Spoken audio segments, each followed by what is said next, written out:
और अम्ल और क्षार के बारे में पढ़ना शुरू करते हैं। तो सभी रासायनिक यौगिकों यानी कि जो भी केमिकल कंपाउंड्स हैं, उनके गुणों के आधार पर इन्हें 3 मुख्य वर्गों में बांटा गया है। कौन कौन से? तो अम्ल, क्षार और लवण। तो आज की इस वीडियो में हम अम्ल और क्षार के बारे में पढ़ेंगे। नेक्स्ट वीडियो में हम लवण के बारे में पढ़ेंगे। तो सबसे पहले देखते हैं कि अम्ल यानी कि एसिड होते क्या हैं। तो एसिड शब्द की उत्पत्ति लैटिन भाषा के एसिडस शब्द से हुई है, जिसका अर्थ क्या होता है? तो इसका अर्थ होता है खट्टा। तो इसीलिए जो भी अम्ल होते हैं ना, ये स्वाद में कैसे प्रतीत होते हैं? ये स्वाद में खट्टे होते हैं। ये एग्जाम में पूछा गया है कि अम्ल का स्वाद कैसा होता है। तो अम्ल स्वाद में खट्टे होते हैं। और अम्ल वह रासायनिक यौगिक अथवा पदार्थ है जो कि रासायनिक अभिक्रिया के दौरान प्रोटॉन अथवा हाइड्रोजन आयन का त्याग करता है और इलेक्ट्रॉन ग्रहण करता है। तो जो अम्ल होते हैं ना, ये जल से अभिक्रिया करके हाइड्रोजन आयन देते हैं, जिसे हम H+ कहते हैं। तो ये रासायनिक अभिक्रिया के दौरान प्रोटॉन अथवा हाइड्रोजन आयन का त्याग करते हैं और इलेक्ट्रॉन ग्रहण करते हैं। इसके बाद है कि क्षार क्या होता है। तो क्षार वे रासायनिक पदार्थ हैं जो जल में घुलकर हाइड्रोक्सिल आयन मुक्त करते हैं। तो यही दोनों बेसिक डिफरेंस है इसमें। जो अम्ल हैं ये हाइड्रोजन आयन का त्याग करते हैं और जो क्षार हैं ये हाइड्रोक्सिल आयन का त्याग करते हैं। हाइड्रोजन आयन यानी कि H+ और हाइड्रोक्सिल आयन OH-। ये याद रखिएगा, जो अम्ल हैं ये हाइड्रोजन आयन का त्याग करते हैं और क्षार हाइड्रोक्सिल आयन का त्याग करते हैं। और क्षारकों में प्रोटीन ग्रहण करने की प्रवृत्ति होती है। और ये स्वाद में कैसे होते हैं? तो ये स्वाद में कड़वे होते हैं और इन्हें स्पर्श करने पर यह साबुन के समान चिकने एवं फिसलन युक्त प्रतीत होते हैं। तो जो क्षार होते हैं ना, ये साबुन के समान चिकने होते हैं। तो आगे हम लिटमस पेपर टेस्ट देख लेते हैं। तो आपको ये तो पता ही होगा कि लिटमस पेपर में अम्ल और क्षार कैसे पता लगाते हैं, पर आजकल एग्जामिनर लिटमस पेपर नहीं पूछता, वो मिथाइल ऑरेंज और फेनैप्थलीन के द्वारा कैसे अम्ल और क्षार का पता लगाया जाता है ये पूछ लेता है। तो हम तीनों को एक साथ देख लेते हैं। तो सबसे पहले देखते हैं कि लिटमस पेपर की सहायता से कैसे पता लगाया जाता है कि जो विलयन है वो अम्ल है या क्षार है। तो लिटमस पेपर की सहायता से, तो अगर जो विलयन है उसको लिटमस पेपर में डालने पर अगर लिटमस पेपर नीले से लाल रंग में बदल जाएगा तो वो अम्ल होगा। याद रखिएगा, अम्ल के केस में जो लिटमस पेपर है ये नीले से लाल रंग में परिवर्तित हो जाएगा और क्षार के केस में जो लिटमस पेपर है ये लाल से नीले रंग में परिवर्तित हो जाएगा। तो अम्ल के केस में नीले से लाल रंग में और क्षार के केस में लाल से नीले रंग में लिटमस पेपर बदल जाएगा। अब हम देखते हैं कि मिथाइल ऑरेंज की सहायता से कैसे पता लगाएंगे कि कोई भी विलयन अम्ल है या क्षार है। तो मिथाइल ऑरेंज पर अगर हम जो विलयन है वो डालेंगे, अगर मिथाइल ऑरेंज का रंग लाल हो जाएगा तो ये जो विलयन होगा ये अम्ल होगा। लेकिन अगर मिथाइल ऑरेंज का रंग पीला हो जाएगा तो समझ लीजिए जो विलयन हमने डाला है वो क्षार है। तो अम्ल के केस में मिथाइल ऑरेंज लाल रंग में परिवर्तित हो जाएगा और क्षार के केस में मिथाइल ऑरेंज पीले रंग में परिवर्तित हो जाएगा। अब तीसरा इंडिकेटर देख लेते हैं, फेनैप्थलीन। तो फेनैप्थलीन में अगर हम अम्ल डालेंगे तो इसका कोई कलर नहीं आएगा, यानी कि ये रंगहीन हो जाएगा, कलरलेस रहेगा। लेकिन अगर हम क्षार के केस में देखें तो फेनैप्थलीन गुलाबी रंग में परिवर्तित हो जाएगा। इंपॉर्टेंट है, याद रखेगा, अम्ल के केस में रंगीन और क्षार के केस में गुलाबी। तो जो ये स्लाइड है ना, यहाँ से एक प्रश्न आपकी परीक्षा में जरूर बनेगा, तो इसे याद कर लीजिएगा। तो आगे अब हम अम्ल और क्षार के रिगार्डिंग जो थ्योरी है वो पढ़ लेते हैं। तो अम्ल एवं क्षारों को परिभाषित करने के लिए अनेक वैज्ञानिकों के द्वारा कुछ कंसेप्ट यानी कि थ्योरी दी गई हैं, वो हम देख लेते हैं। तो सबसे पहले इसके रिगार्डिंग अर्हेनियस ने थ्योरी दी थी। तो अर्हेनियस स्वीडिश वैज्ञानिक थे। इनका पूरा नाम क्या था? स्वांटे ऑगस्ट अर्हेनियस, तो इनके अनुसार वे पदार्थ जो जल में घुलकर हाइड्रोजन आयन की सांद्रता में वृद्धि करते हैं उन्हें अम्ल कहते हैं। सीधी सी बात है, इनका कहना था कि जो पदार्थ जल से अभिक्रिया करके हाइड्रोजन आयन उत्पन्न करता है वो अम्ल होते हैं, और वे पदार्थ जो जल में घुलकर हाइड्रोक्सिल या जिसे हम हाइड्रोक्साइड आयन कहते हैं वो मुक्त करते हैं उन्हें क्षार कहते हैं।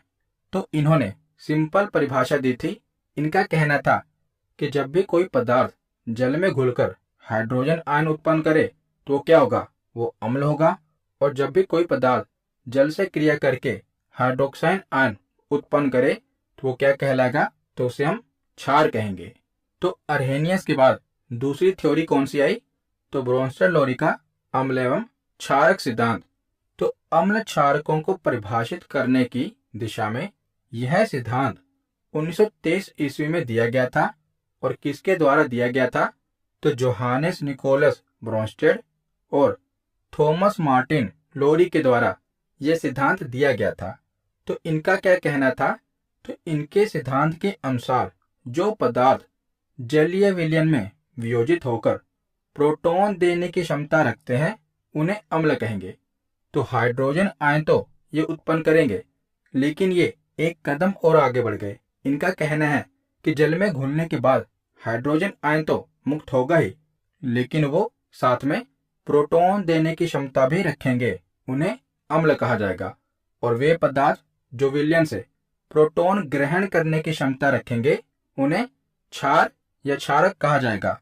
तो ब्रोंस्टर-लोरी का क्या कहना है, तो इनके अनुसार अम्ल कौन से होंगे, तो जो प्रोटॉन देने की क्षमता रखेंगे वो अम्ल होंगे, और जो प्रोटॉन ग्रहण करने की क्षमता रखेंगे वो क्षार होंगे। तो यह है ब्रोंस्टर-लोरी का सिद्धांत। इसके बाद है लुईस का सिद्धांत। तो अमेरिकी वैज्ञानिक गिलबर्ट ल्यूटन लुईस के अनुसार वह रासायनिक पदार्थ जो एक इलेक्ट्रॉन युग्म ग्रहण करने की क्षमता रखता है वो अम्ल कहलाता है, और इसके विपरीत वह रासायनिक पदार्थ जो इलेक्ट्रॉन युग्म त्याग करने की क्षमता रखता है वो क्षार कहलाता है। तो देखिए, सबसे पहले अर्हेनियस ने क्या कहा कि जब भी कोई पदार्थ जल में घुलकर हाइड्रोजन आयन मुक्त करेगा तो वो अम्ल कहलाएगा, और जब भी कोई पदार्थ जल में घुलकर हाइड्रोक्साइड आयन मुक्त करेगा तो वो क्षार कहलाएगा। उसके बाद ब्रोंस्टर-लोरी आए। इनका कहना था वो तो ठीक है, लेकिन इसी के साथ जब भी कोई पदार्थ प्रोटॉन देने की क्षमता रखेगा तो वो अम्ल होगा, और अगर वो प्रोटॉन ग्रहण करने की क्षमता रखेगा तो वो क्षार होगा। तो प्रोटॉन के बारे में इन्होंने बता दिया। तो इसके बाद लुईस आए। इनका कहना था कि ये दोनों तो ठीक है, लेकिन इसके साथ ही जब भी कोई पदार्थ इलेक्ट्रॉन युग्म ग्रहण करने की क्षमता रखेगा तो वो अम्ल होगा, और जब भी कोई पदार्थ इलेक्ट्रॉन युग्म त्याग करने की क्षमता रखेगा तो वो क्षार कहलाएगा। तो इसके बाद आगे हम अम्लों के प्रकार देख लेते हैं, एसिड के टाइप देख लेते हैं। तो अम्लों को 4 आधार पर बांटा गया है। कौन कौन से आधार हैं, तो पहला है स्रोत के आधार पर, यानी कि इनके सोर्स के आधार पर। तो स्रोत के आधार पर इन्हें 2 भागों में बांटा गया है। पहला प्रकार है कार्बनिक अम्ल और दूसरा प्रकार है अकार्बनिक अम्ल। इनके बारे में आगे हम डिटेल में पढ़ेंगे। पहले इस डायग्राम की सहायता से हम एक ओवरव्यू ले लेते हैं। तो सोर्स के आधार पर जो अम्ल हैं इन्हें 2 भागों में बांटा गया है, कार्बनिक अम्ल और अकार्बनिक अम्ल। और इसके बाद दूसरा आधार है ऑक्सीजन एवं हाइड्रोजन की उपस्थिति के आधार पर। तो ऑक्सीजन एवं हाइड्रोजन की उपस्थिति के आधार पर भी इन्हें 2 भागों में बांटा गया है। एक है ऑक्सी अम्ल और दूसरा है हाइड्रा अम्ल। इसके बाद तीसरा आधार है हाइड्रोजन आयन त्याग करने की क्षमता के आधार पर। तो हाइड्रोजन आयन त्याग करने की क्षमता के आधार पर भी अम्लों को 2 भागों में बांटा गया है। पहला भाग है प्रबल अम्ल और दूसरा है दुर्बल अम्ल। इसके बाद है जलीय विलयन में अम्ल की मात्रा के आधार पर। तो जलीय विलयन में अम्ल की मात्रा के आधार पर भी इन्हें 2 भागों में बांटा गया है, सांद्र अम्ल और तनु अम्ल। तो एक एक करके इन सभी प्रकारों के बारे में हम पढ़ते हैं। तो सबसे पहला कौन सा आधार था? तो स्रोत के आधार पर यानी कि सोर्स के आधार पर इन्हें दो भागों में बांटा गया है, कार्बनिक अम्ल और अकार्बनिक अम्ल। तो सबसे पहले हम कार्बनिक अम्ल के बारे में पढ़ते हैं, ऑर्गेनिक एसिड के बारे में पढ़ते हैं। तो ऐसे अम्ल जो विभिन्न प्राकृतिक स्रोतों जैसे कि पौधों एवं जंतुओं से प्राप्त किए जाते हैं वो कार्बनिक अम्ल कहलाते हैं। तो जो भी एसिड नेचुरल सोर्स से यानी कि प्लांट्स और एनिमल से प्राप्त होता है वो कार्बनिक अम्ल कहलाता है। तो हम स्रोत के आधार पर पढ़ रहे हैं, तो इनका स्रोत क्या होगा? एनिमल और प्लांट, तो ये कार्बनिक अम्ल कहलाएंगे। तो सभी कार्बनिक अम्लों में कार्बन अनिवार्य रूप से उपस्थित होता है। तो जो भी कार्बनिक अम्ल होंगे ना उनमें कार्बन जरूर पाया जाएगा। और विभिन्न प्रकार के फल, सब्जियां, दूध, दही एवं जीव कार्बनिक अम्लों का स्रोत हैं। तो इनके उदाहरण कौन कौन से हैं आगे हम इनके केमिकल फॉर्मूला भी देख लेंगे। तो कौन कौन से इनके उदाहरण हैं, जैसे सिट्रिक अम्ल, एसिटिक अम्ल, फॉर्मिक अम्ल, लैक्टिक अम्ल, ये सभी इनके प्रमुख उदाहरण हैं। तो जो कार्बनिक अम्ल हैं और इनके स्रोत देख लेते हैं। तो कार्बनिक अम्ल के बारे में कैसे पता चलेगा? तो जो भी कार्बनिक अम्ल होगा ना उसमें आपको कार्बन देखने को मिलेगा। जैसे जो सिट्रिक अम्ल है इसका जो फॉर्मूला है आप देखेंगे कि इसमें कार्बन है ना C6, तो इसमें कार्बन है। एसिटिक अम्ल के फॉर्मूले में भी आप देखेंगे तो इसमें भी कार्बन है। इसी प्रकार ये जितने भी एसिड हैं आप देखेंगे कि सब में कार्बन पाया जाता है। तो इन्हें पहचानना बहुत ही आसान है, जिसमें कार्बन हो वो कार्बनिक अम्ल हैं। तो सबसे पहले है सिट्रिक अम्ल। तो सिट्रिक एसिड किस में देखने को मिलता है? तो इसके स्रोत कौन कौन से हैं? तो जो खट्टे फल होते हैं ना उनमें सिट्रिक अम्ल पाया जाता है, जैसे नींबू, संतरा, टमाटर आदि जो खट्टे फल हैं उनमें सिट्रिक अम्ल पाया जाता है। इसके बाद है एसिटिक अम्ल। तो एसिटिक अम्ल किस में देखने को मिलता है? तो सिरका यानी कि विनेगर में एसिटिक अम्ल देखने को मिलता है। इसके बाद है फॉर्मिक अम्ल। तो ये सभी एग्जाम में पूछे गए हैं, इसीलिए इन्हें ध्यान से सुनिएगा। तो जो फॉर्मिक अम्ल है ये हमें किन से मिलता है? तो ये मधुमक्खियों एवं चींटियों के डंक से तथा नेटल नामक वनस्पति के कांटे में हमें फॉर्मिक अम्ल देखने को मिलता है। तो ज्यादातर यही पूछा जाता है कि चींटियों से हमें कौन सा अम्ल देखने को मिलता है? तो फॉर्मिक अम्ल। इसके बाद है लैक्टिक अम्ल। तो जो दूध से बनी हुई चीजें होती है ना उनमें लैक्टिक अम्ल देखने को मिलता है, जैसे दूध, दही, इसमें क्या होता है? तो इसमें लैक्टिक अम्ल होता है। इसके बाद है एस्कोर्बिक अम्ल। तो एस्कोर्बिक अम्ल किसमें होता है? तो आंवले में, पपीता में और ब्रोकली में, इसमें एस्कोर्बिक अम्ल देखने को मिलता है। इसके बाद है टार्टरिक अम्ल। तो टार्टरिक अम्ल कच्चे आम, अंगूर, इमली, केला और अनानास, इसमें देखने को मिलता है। इसके बाद है ऑक्जेलिक अम्ल। तो ऑक्जेलिक अम्ल पालक और टमाटर में देखने को मिलता है। खासकर टमाटर के बारे में पूछा जाता है कि टमाटर में कौन सा अम्ल देखने को मिलता है? तो ऑक्जेलिक अम्ल देखने को मिलता है। इसके बाद है यूरिक अम्ल। तो यूरिक अम्ल हमारे यूरिन यानी कि हमारे मूत्र में देखने को मिलता है। तो ये सभी कार्बनिक अम्ल और उनके स्रोत हैं और ये इंपॉर्टेंट है। तो कार्बनिक अम्ल के बाद हम अकार्बनिक अम्ल के बारे में पढ़ते हैं। तो कार्बनिक अम्ल में हमने पढ़ा कि जो कार्बनिक अम्ल होते हैं ये प्राकृतिक रूप से पाए जाते हैं, लेकिन जो अकार्बनिक अम्ल होते हैं ये प्राकृतिक रूप से नहीं पाए जाते, बल्कि इन्हें अकार्बनिक खनिजों से प्राप्त किया जाता है। और ये खनिज अम्ल वस्तुतः वे यौगिक होते हैं जिनमें हाइड्रोजन तथा अधात्विक तत्व उपस्थित होते हैं। जैसे इसके उदाहरण कौन कौन से हैं? जैसे सल्फ्यूरिक अम्ल, हाइड्रोक्लोरिक अम्ल तथा नाइट्रिक अम्ल सर्वप्रमुख खनिज अम्ल हैं और इन्हें बेंच अम्ल भी कहा जाता है। याद रखिएगा, अकार्बनिक अम्लों को ही बेंच अम्ल कहा जाता है और इसके उदाहरण कौन कौन से हैं? सल्फ्यूरिक अम्ल, हाइड्रोक्लोरिक अम्ल तथा नाइट्रिक अम्ल, और ये प्राकृतिक रूप से नहीं पाए जाते। तो पहला आधार हमने देख लिया। अब दूसरा आधार है ऑक्सीजन एवं हाइड्रोजन की उपस्थिति के आधार पर। तो ऑक्सीजन एवं हाइड्रोजन की उपस्थिति के आधार पर भी इन्हें दो भागों में बांटा गया है, ऑक्सी अम्ल और हाइड्रा अम्ल। तो पहले हम ऑक्सी अम्ल के बारे में पढ़ते हैं कि ऑक्सी अम्ल कौन से होते हैं। तो वे अम्ल जिनमें हाइड्रोजन परमाणु से एक ऑक्सीजन परमाणु संयुक्त रहता है तथा कम से कम एक अन्य तत्व भी उपस्थित होता है, वो ऑक्सी अम्ल कहलाते हैं। तो सीधी सी बात है, जैसे कार्बनिक अम्ल में आपको कार्बन देखने को मिलता है, उसी प्रकार ऑक्सी अम्ल में हमें ऑक्सीजन देखने को मिलता है। तो ऑक्सी अम्ल को ऑक्सो अम्ल भी कहा जाता है। और इसके उदाहरण कौन कौन से हैं? तो जैसे फास्फोरिक अम्ल, तो आप देखेंगे कि फास्फोरिक अम्ल का फॉर्मूला क्या है? H3PO4।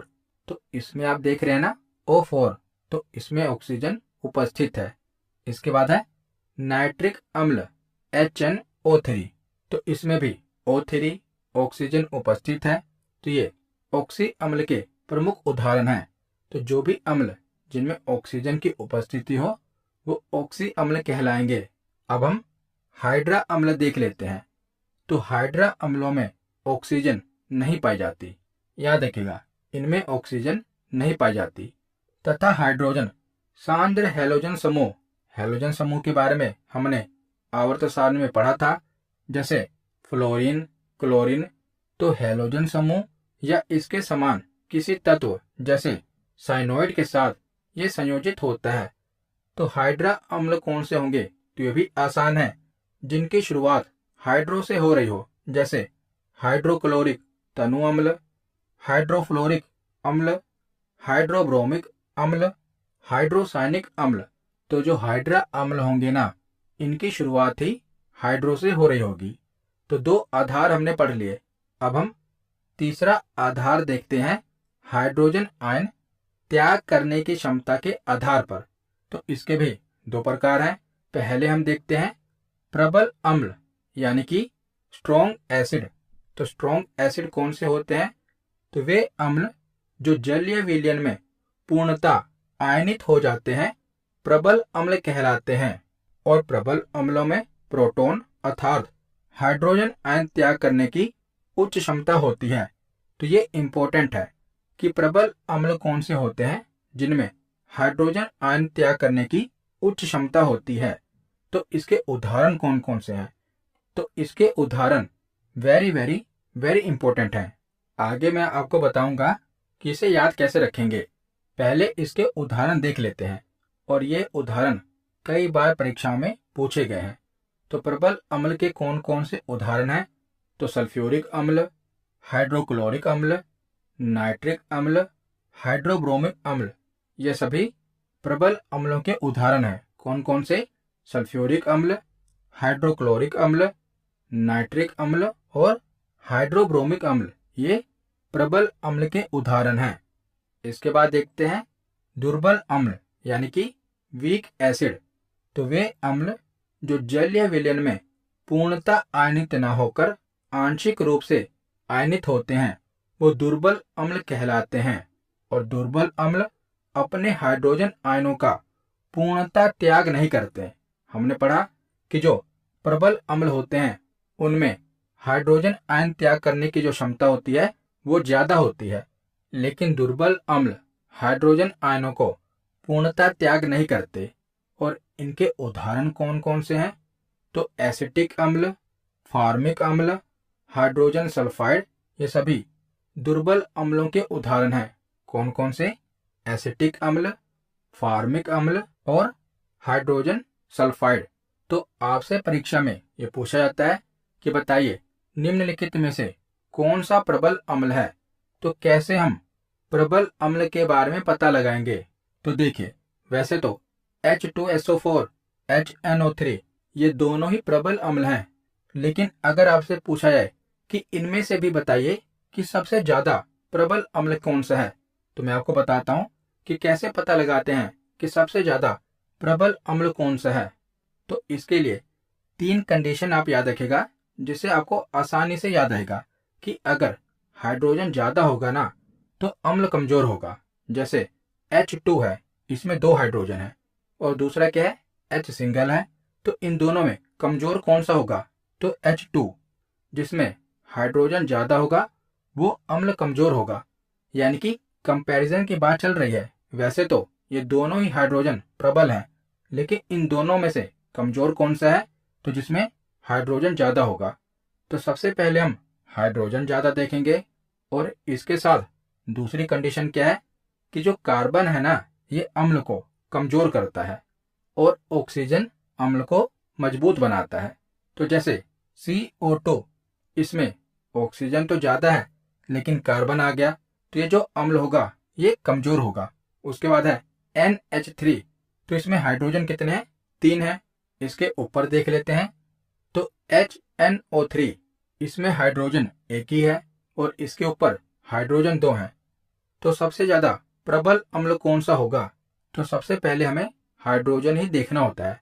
तो जो दूसरा ऑप्शन है, इसमें 1 ही हाइड्रोजन है, तो ये सबसे प्रबल अम्ल होगा। मैंने आपको बताया ना कि अगर हाइड्रोजन ज्यादा होगा तो अम्ल कमजोर होगा, इसीलिए अगर हाइड्रोजन कम होगा तो जो अम्ल है वो सबसे ज्यादा प्रबल होगा। दूसरा उदाहरण देखिए, इन तीनों में बताइए कि सबसे प्रबल अम्ल कौन सा है। तो पहले में हाइड्रोजन कितना है, 1 ही है। दूसरे में आप देखेंगे CH3, यहाँ पर भी हाइड्रोजन है, और लास्ट में भी हाइड्रोजन है, और तीसरे में 2 हाइड्रोजन है। इन तीनों में देखा जाए तो सबसे कम हाइड्रोजन किस में है, तो HCl में। तो सबसे प्रबल अम्ल कौन सा होगा इन तीनों में, तो HCl सबसे प्रबल अम्ल होगा। तो 3 कंडीशन याद रखिएगा कि हाइड्रोजन ज्यादा तो अम्ल कमजोर, कार्बन अम्ल को कमजोर करता है, और ऑक्सीजन अम्ल को मजबूत करता है। तो अब हम जलीय विलयन में अम्ल की मात्रा के आधार पर अम्ल देख लेते हैं। तो इसमें भी अम्ल के 2 प्रकार हैं, सांद्र अम्ल और तनु अम्ल। तो सबसे पहले देखते हैं सांद्र अम्ल, यानी कि कॉन्सेंट्रेटेड एसिड। तो वह अम्लीय विलयन जिसमें अम्ल की मात्रा विलायक की तुलना में अपेक्षाकृत अधिक होती है, सांद्र अम्ल कहलाता है। तो सबसे पहले तो आपको यह समझना पड़ेगा कि विलयन क्या होता है, विलायक क्या होता है। तो देखिए, विलेय, विलयक और विलयन ये क्या होता है आप समझ लीजिए। तो इस उदाहरण की सहायता से आपको समझ आ जाएगा।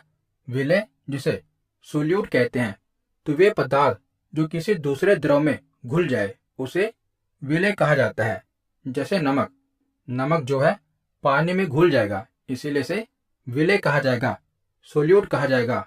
और सॉल्वेंट क्या होता है, विलायक क्या होता है, तो जिसमें कोई पदार्थ घुल जाए, विलीन हो जाए, उसे विलायक कहा जाएगा।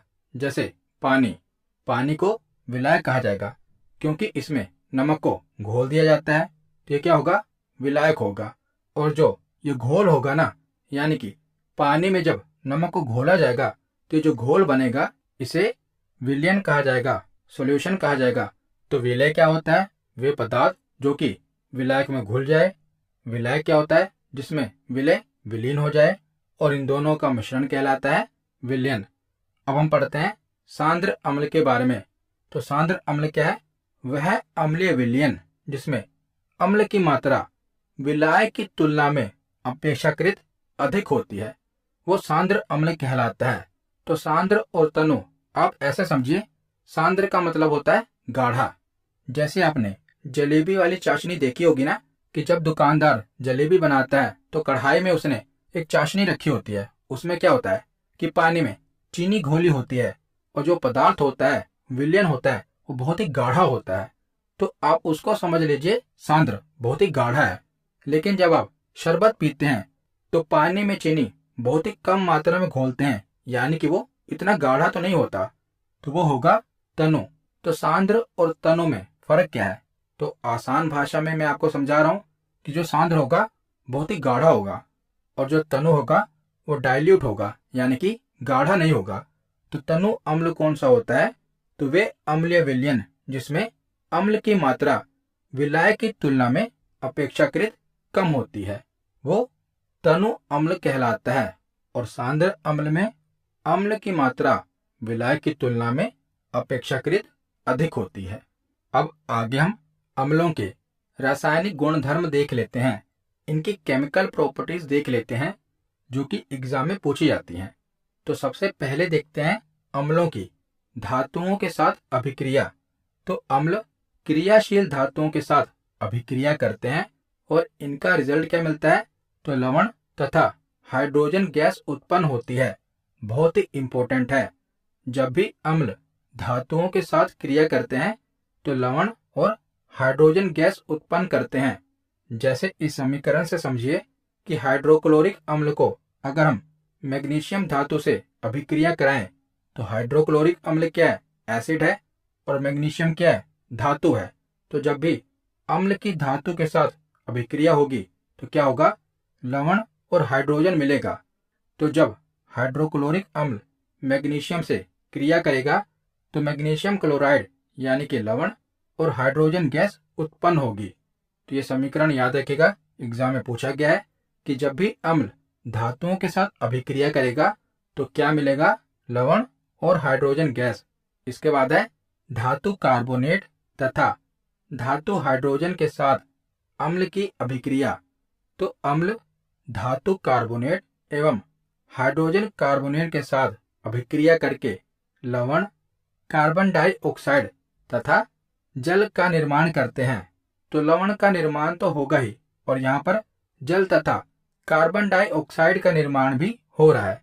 तो जल तथा कार्बन डाइऑक्साइड का निर्माण क्यों हो रहा है, क्योंकि यहाँ पर धातु कार्बोनेट है, कार्बोनेट मेटल है। तो कार्बोनेट मेटल से हमें कार्बन डाइऑक्साइड तथा हाइड्रोजन से हमें जल मिलेगा, क्योंकि यहाँ पर जो अम्ल है धातु कार्बोनेट तथा धातु हाइड्रोजन के साथ अभिक्रिया कर रहे हैं ना, तो कार्बोनेट से कार्बन मिल जाएगा और हाइड्रोजन से जल मिल जाएगा। तो ये समीकरण देख लीजिए कि जब सल्फ्यूरिक अम्ल कॉपर कार्बोनेट के साथ क्रिया करेगा तो क्या मिलेगा, कॉपर सल्फेट जल तथा कार्बन डाइऑक्साइड। कॉपर सल्फेट क्या है, लवण है। तो हमें लवण, जल और कार्बन डाइऑक्साइड मिलेगा। कब, जब अम्ल धातु कार्बोनेट एवं हाइड्रोजन कार्बोनेट के साथ अभिक्रिया करेगा।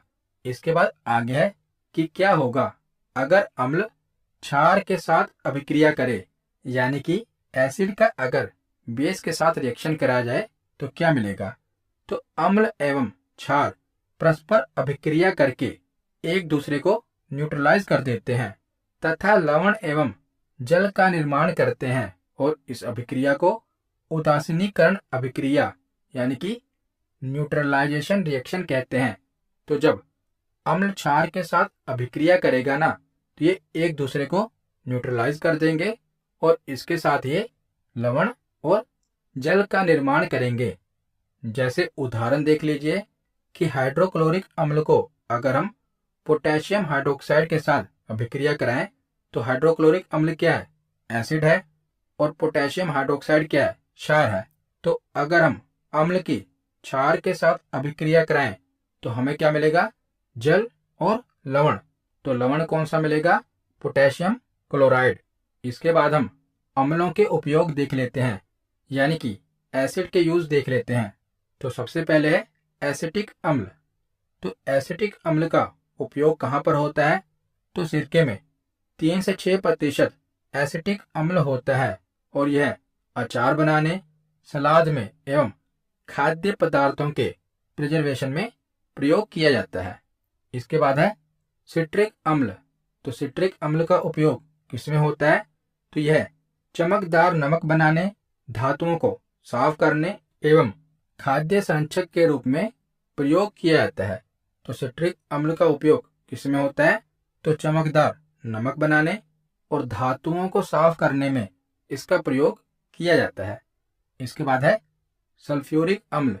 तो सल्फ्यूरिक अम्ल का उपयोग किसमें होता है, तो कार की बैटरियों में बहुत बार पूछा गया है कि कार की बैटरियों में कौन से अम्ल का उपयोग होता है, तो सल्फ्यूरिक अम्ल का उपयोग कार की बैटरियों में होता है। तो कार की बैटरियों में, पेट्रोलियम शोधन में, डाई में, पेंट आदि के निर्माण में सल्फ्यूरिक अम्ल का प्रयोग किया जाता है। इसके बाद है नाइट्रिक एसिड। तो नाइट्रिक एसिड का इस्तेमाल किस में होता है? तो उर्वरक यानी कि खाद, एक्वारेजिया एवं विस्फोटकों के निर्माण में तथा रॉकेट ईंधनों में ऑक्सीकारक के रूप में इसका प्रयोग किया जाता है। तो नाइट्रिक अम्ल का उपयोग किस में होता है? तो उर्वरक में होता है, विस्फोटकों के निर्माण में होता है तथा रॉकेट ईंधन में ऑक्सीडाइजर के रूप में इसका प्रयोग होता है। इसके बाद है हाइड्रोक्लोरिक अम्ल। तो हाइड्रोक्लोरिक अम्ल का प्रयोग किस में होता है? तो एक्वारेजिया में, रंजकों यानी कि डाइज में, औषधियों में एवं प्लास्टिक निर्माण में हाइड्रोक्लोरिक अम्ल का प्रयोग होता है।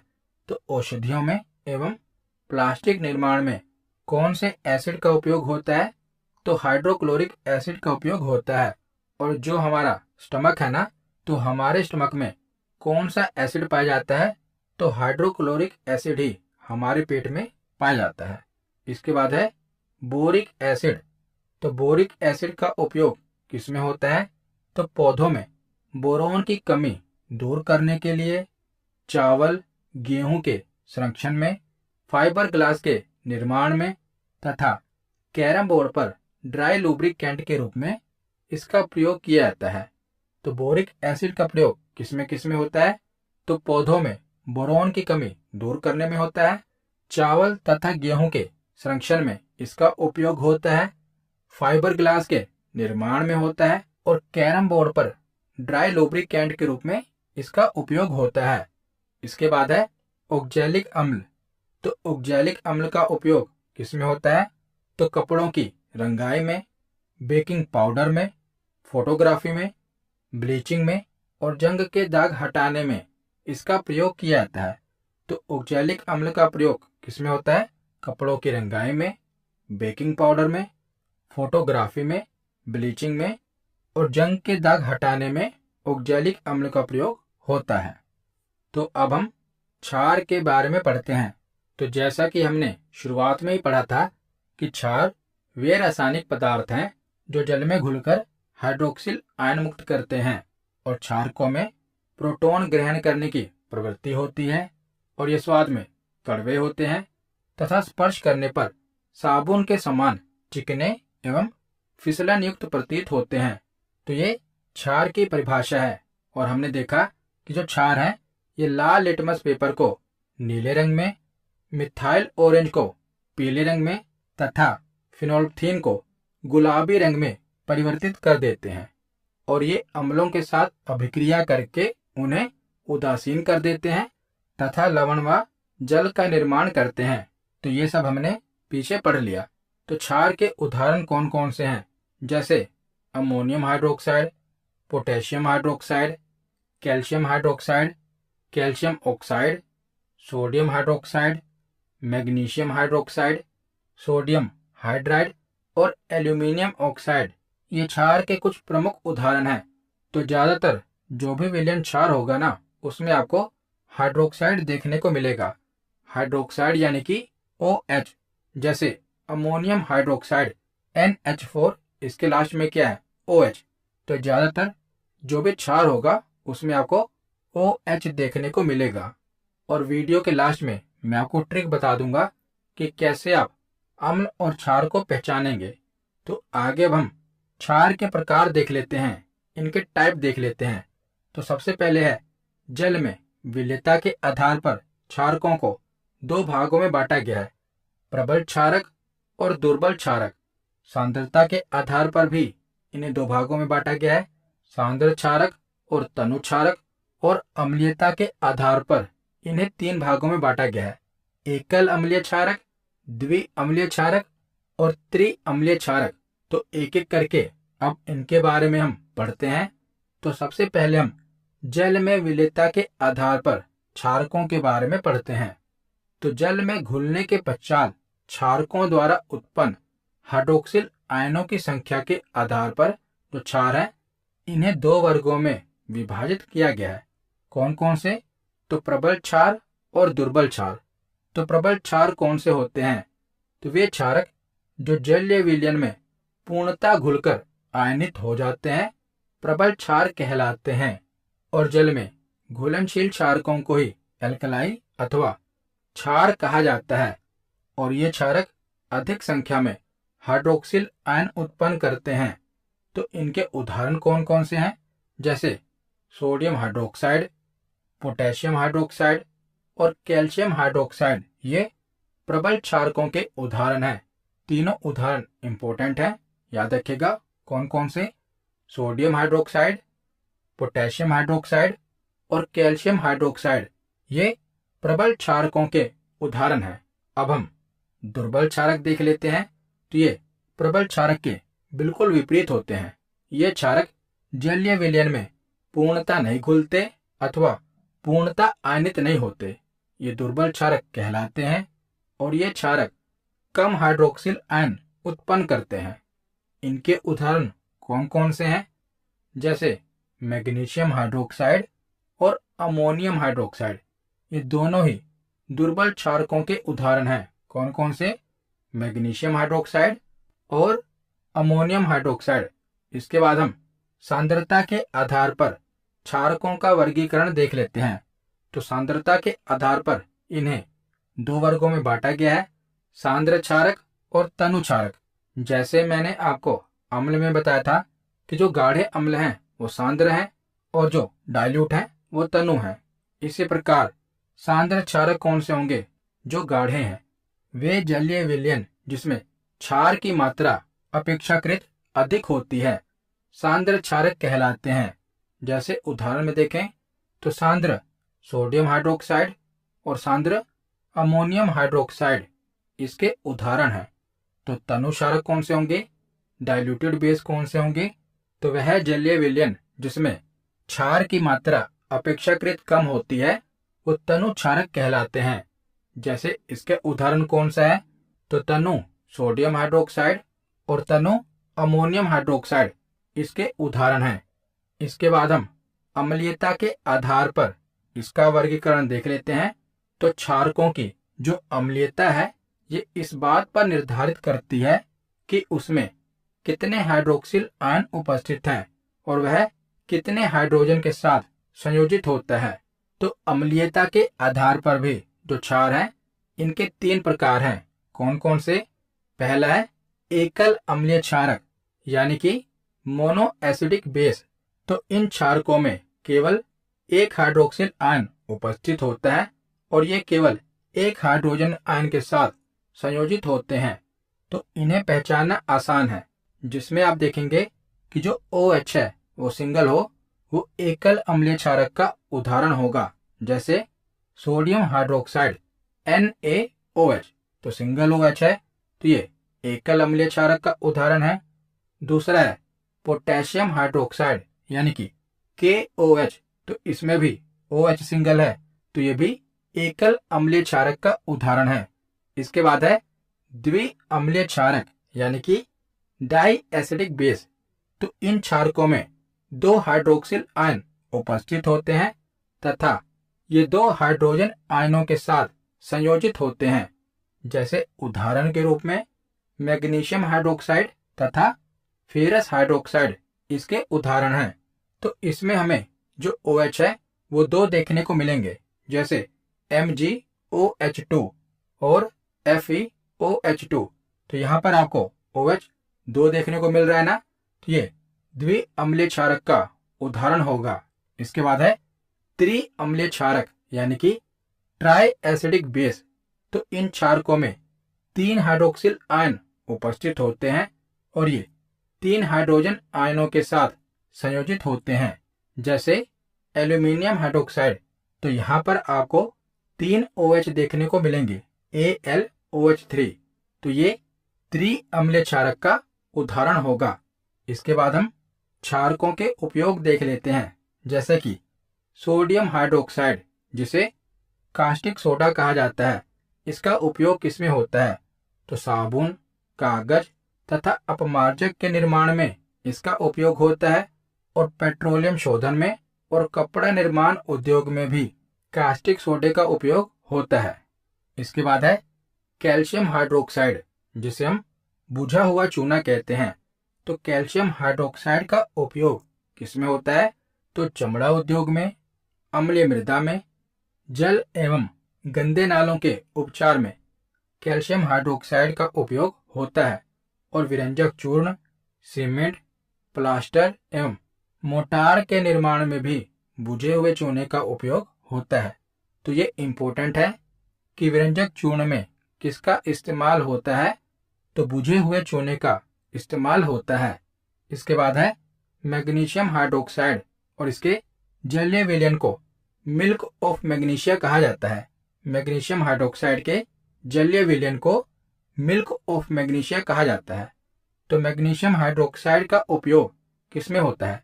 जो आप इनो पीते हैं ना, उसमें भी मैग्नीशियम हाइड्रोक्साइड होता है।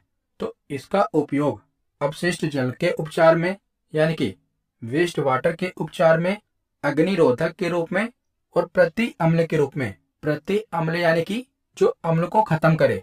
जब आपको एसिडिटी होती है तो आप इनो पीते हैं, उस इनो में क्या होता है? तो मैग्नीशियम हाइड्रोक्साइड होता है। इसके बाद है कैल्शियम ऑक्साइड, बिना बुझा हुआ चूना। जो कैल्शियम हाइड्रोक्साइड होता है वो बुझा हुआ चूना होता है और जो कैल्शियम ऑक्साइड होता है ये बिना बुझा हुआ चूना होता है। तो कैल्शियम ऑक्साइड का उपयोग किसमें होता है? तो औषधीय उपयोग में, कीटाणुनाशक में, सीमेंट में, कागज में, उच्च श्रेणी के इस्पात के निर्माण में इसका उपयोग होता है और कास्टिक सोडा के निर्माण में भी कैल्शियम ऑक्साइड का उपयोग होता है। इसके बाद है मैग्नीशियम ऑक्साइड। इसका उपयोग किसमें होता है? तो मृदा, भूजल एवं पेयजल के उपचार में मैग्नीशियम ऑक्साइड का उपयोग होता है। विद्युत केबलों में ताप रोधक के रूप में यानी कि इंसुलेटर के रूप में भी मैग्नीशियम ऑक्साइड का उपयोग होता है। प्लाज्मा टीवी के डिस्प्ले पर सुरक्षात्मक लेपन यानी कि प्रोटेक्टिव कोटिंग के रूप में भी मैग्नीशियम ऑक्साइड का उपयोग होता है। इसके बाद है पोटेशियम हाइड्रोक्साइड, जिसे कास्टिक पोटाश कहते हैं। तो इसका उपयोग किसमें होता है?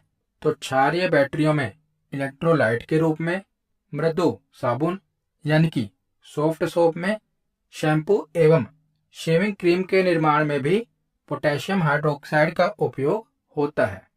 आगे अब हम क्षारकों की केमिकल प्रॉपर्टीज देख लेते हैं। तो सबसे पहले हम देखते हैं कि यदि क्षार धातुओं के साथ अभिक्रिया करेंगे तो हमें क्या रिजल्ट मिलेगा। तो क्षारक के साथ अभिक्रिया करके सामान्यतः लवण एवं हाइड्रोजन गैस का निर्माण करते हैं, परंतु सभी क्षार धातु अभिक्रियाओं में ऐसा होना आवश्यक नहीं है। पर सामान्यतः क्षारकों की अगर धातुओं के साथ अभिक्रिया कराई जाए तो लवण एवं हाइड्रोजन गैस का निर्माण होता है। जैसे एल्यूमिनियम क्या है? धातु है और इसका सोडियम हाइड्रोक्साइड जो कि क्षार है, इसकी जल के साथ अभिक्रिया करें तो क्या रिजल्ट आएगा? तो हमें लवण एवं हाइड्रोजन गैस मिलेगी। तो कौन सा लवण मिलेगा? तो सोडियम एल्यूमिनेट और हाइड्रोजन गैस का निर्माण होगा। तो इसमें लवण एवं हाइड्रोजन गैस का निर्माण होगा। इसके बाद है कि अगर क्षारकों की अम्लों के साथ अभिक्रिया करें तो क्या होगा? तो ये हमने पहले पढ़ लिया कि अगर हम अम्ल की क्षार के साथ अभिक्रिया करें तो क्या होगा? तो ये एक दूसरे को न्यूट्रलाइज कर देंगे और इसके साथ ये लवण और जल का निर्माण करेंगे। इसके बाद है जल के साथ अभिक्रिया। तो जब क्षार जल के साथ अभिक्रिया करेंगे तो क्या उत्पन्न होगा? तो क्षार को जल में घोलने पर वह हाइड्रोक्सिल अथवा हाइड्रोक्साइड उत्पन्न करते हैं। तो जब क्षार को जल में घोला जाता है तो ये क्या उत्पन्न करते हैं? तो ये हाइड्रोक्सिल आयन उत्पन्न करते हैं। तो हमने अम्ल और क्षार के बारे में पढ़ लिया। आगे हम देखते हैं कि अम्ल को हम पहचानेंगे कैसे। जैसे एग्जाम में क्या होता है कि इनका केमिकल फॉर्मूला दिया होता है और पूछा जाता है कि बताइए निम्नलिखित में से कौन सा अम्ल है। तो आपको कैसे पता चलेगा कि ये अम्ल है या क्षार है? तो यहाँ पर मैंने ये जो भी केमिकल फॉर्मूले लिखे हैं ये सभी अम्ल है। तो कैसे पता लगेगा कि ये अम्ल है? तो इन्हें पहचानने की ट्रिक क्या है। तो जिस भी यौगिक के आगे H यानी कि हाइड्रोजन हो तो समझ लीजिएगा कि वो अम्ल है। तो जैसे पहले रो में देखिए HCl, तो ये क्या है, इसमें H है ना, तो ये अम्ल होगा। दूसरा क्या है H3PO3, तो इसमें भी H है यानी कि हाइड्रोजन है, तो ये भी अम्ल होगा। तो जिसमें भी आपको यानी कि जिस भी कंपाउंड के आगे आपको हाइड्रोजन देखने को मिलेगा वो क्या होगा, वो अम्ल होगा, एसिड होगा। जैसे HCl, H2SO4, ये सभी अम्ल है। लेकिन कई उदाहरण आप देखेंगे इनके आगे H नहीं है, जैसे CO2, SO2, NO2, इसमें तो H नहीं है। तो इनमें कैसे पता चलेगा कि ये अम्ल है। तो जो भी कंपाउंड अधातु के साथ ऑक्साइड बनाते हैं ना, वो हमेशा अम्ल होते हैं। जैसे कार्बन क्या है, आपको पता है, अधातु है। तो धातु और अधातु कैसे पता लगाएं, इसके ऊपर भी मैंने ट्रिक बनाई हुई है। आप केमिस्ट्री की प्लेलिस्ट में जाकर जरूर देख लेना। यहाँ से भी एक प्रश्न बनता है कि कौन सी धातु है, कौन सी अधातु। तो मैंने इन्हें पहचानने की एक सिंपल ट्रिक बताई है, आप उस वीडियो में देख लेना। तो जैसे आपको पता है कि कार्बन क्या है, अधातु है, और ये ऑक्सीजन के साथ मिलकर ऑक्साइड बना रहा है। तो जब भी कोई अधातु का ऑक्साइड हो तो वो क्या कहलाएगा, तो वो अम्ल ही होगा। जैसे CO2, SO2, ये क्या होंगे, ये अम्ल होंगे। और तीसरा इसका एक और केस है कि जिस कंपाउंड के लास्ट में COOH हो वो भी अम्ल होगा। तो 3 तरीके से आप अम्ल को पहचानेंगे। पहला तरीका है कि उसके शुरुआत में H होगा यानी कि हाइड्रोजन होगा। दूसरा तरीका है कि ये अधातु का ऑक्साइड होगा, यानी कि जिस कंपाउंड के आगे अगर H नहीं है लेकिन वो अधातु का ऑक्साइड है तब भी वो अम्ल होगा। और तीसरा तरीका है कि जिस कंपाउंड के लास्ट में COOH हो वो भी अम्ल है। इसके अलावा कोई भी अम्ल नहीं है। तो ये तो हो गई अम्ल को पहचानने की ट्रिक। अब हम देखते हैं कि क्षार को कैसे पहचाने। अगर आपके आगे केमिकल फॉर्मूला दिया हुआ है और आपसे पूछा जाए कि बताइए निम्नलिखित में से कौन सा क्षार है, तो कैसे पता लगाएंगे। तो इसकी 2 कंडीशन है। पहला तो है कि जिस कंपाउंड के लास्ट में OH हो, अभी हमने पीछे ही पढ़ा हाइड्रोक्साइड, तो जिस कंपाउंड के पीछे OH हो वो क्या होगा, वो क्षार होगा। जैसे NaOH, KOH, ये क्या है, इनके पीछे क्या है, OH है ना। जैसे यहां भी देख लीजिए LiOH, NaOH, CaOH2, तो इनके पीछे क्या है, OH है। तो जिस कंपाउंड के लास्ट में OH होगा वो क्षार होगा। और दूसरी कंडीशन क्या है, कई बार क्या होगा कि इनके पीछे OH नहीं है फिर भी ये क्षार है। तो वो कौन से उदाहरण होंगे, तो जो यौगिक धातु के ऑक्साइड होंगे ना वो क्षार कहलाएंगे। जैसे हमने पढ़ा अम्ल के केस में क्या पढ़ा कि जो यौगिक अधातु के ऑक्साइड हों वो अम्ल होंगे। तो इसके विपरीत जो यौगिक धातु के ऑक्साइड हों वो क्षार होंगे। जैसे देखिए एल्यूमिनियम ऑक्साइड, तो एल्यूमिनियम क्या है, धातु है। तो धातु का जो ऑक्साइड होगा ये क्या होगा, ये क्षार होगा। दूसरा है Fe2O3 यानी कि फेरिक ऑक्साइड, फेरिक यानी कि लोहा। तो जो लोहा है वो भी धातु है, तो जो धातु का ऑक्साइड होगा वो भी क्षार होगा। तो क्षार हम कैसे पहचानेंगे, तो जिस कंपाउंड के लास्ट में OH हो वो क्षार होगा, और जो कंपाउंड धातु का ऑक्साइड हो वो क्षार होगा। तो आशा करता हूं अब आप अम्ल और क्षार को आसानी से पहचान लेंगे। इसके बाद हम pH स्केल के बारे में पढ़ते हैं। तो pH की फुल फॉर्म क्या है, तो पोटेंशियल ऑफ हाइड्रोजन, और जैसे पोटेंज भी कह देते हैं, तो पावर ऑफ हाइड्रोजन, ये इसकी फुल फॉर्म है। तो जो pH स्केल होता है ना, इसकी रेंज कितनी होती है, तो 0 से लेके 14 के बीच में एक अनुमानित संख्या होती है जो कि ये दर्शाती है कि विलयन अम्लीय है, क्षारीय है या उदासीन है। उदासीन यानी कि न्यूट्रल। तो अगर किसी भी पदार्थ का जो pH वैल्यू है वो 7 है तो वो न्यूट्रल होगा, यानी कि वो पदार्थ ना तो अम्लीय होगा और ना ही क्षारीय होगा।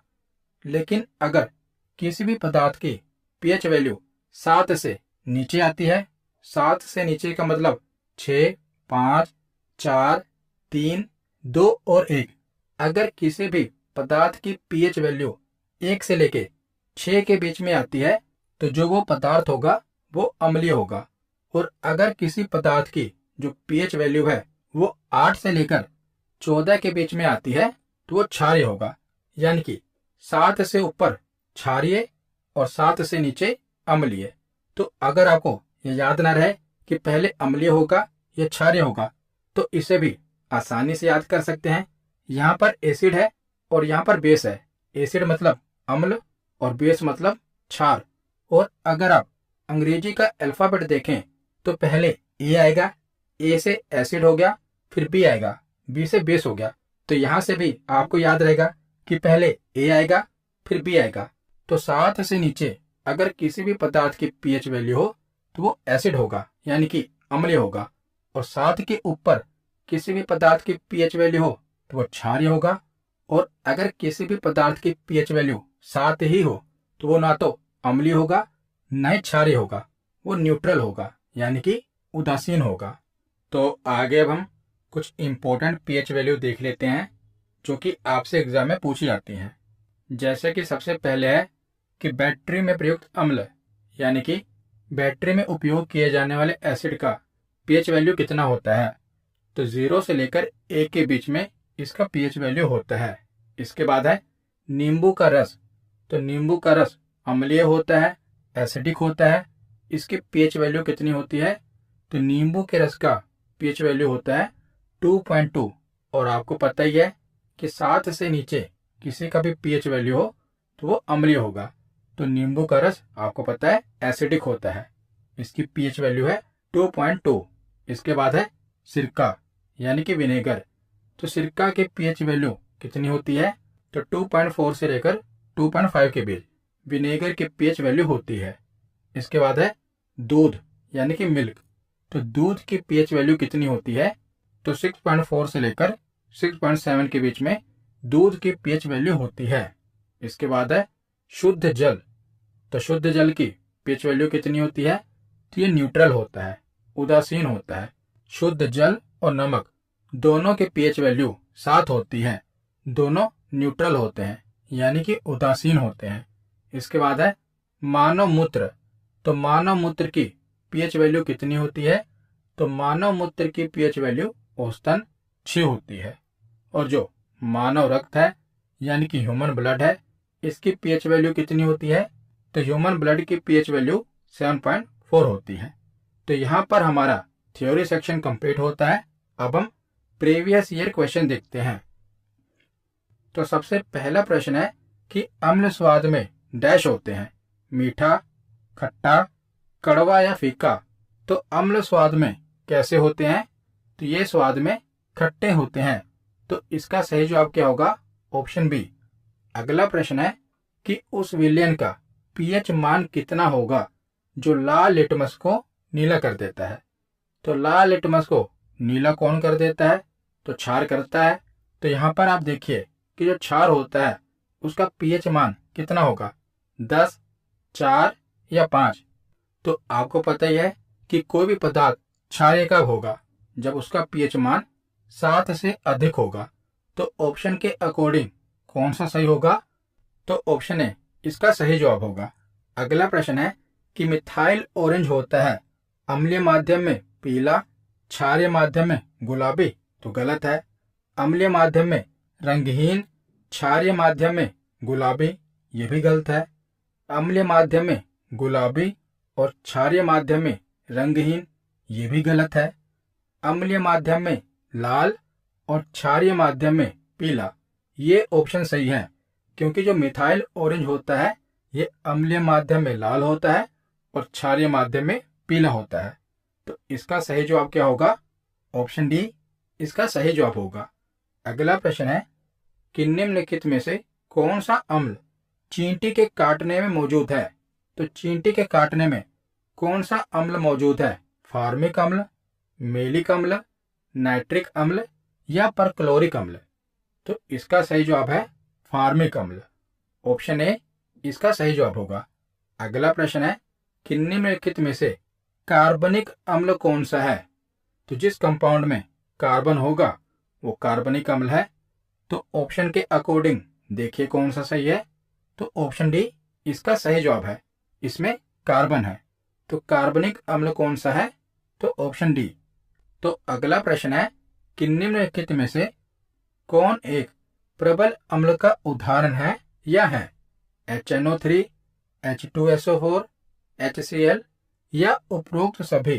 तो इसमें से देखा जाए तो सभी प्रबल अम्ल के उदाहरण हैं। तो उपरोक्त सभी इसका सही जवाब होगा। तो ऑप्शन डी इसका सही जवाब है। अगला प्रश्न है कि निम्नलिखित में से कौन सा अम्ल है? NaOH, NaCl, H2SO4 या इनमें से कोई नहीं? तो जिसके पीछे OH होता है आपको पता है वो क्षार होगा। अम्ल कौन सा होगा? जिसके आगे हाइड्रोजन हो। तो ऑप्शन सी इसका सही जवाब है।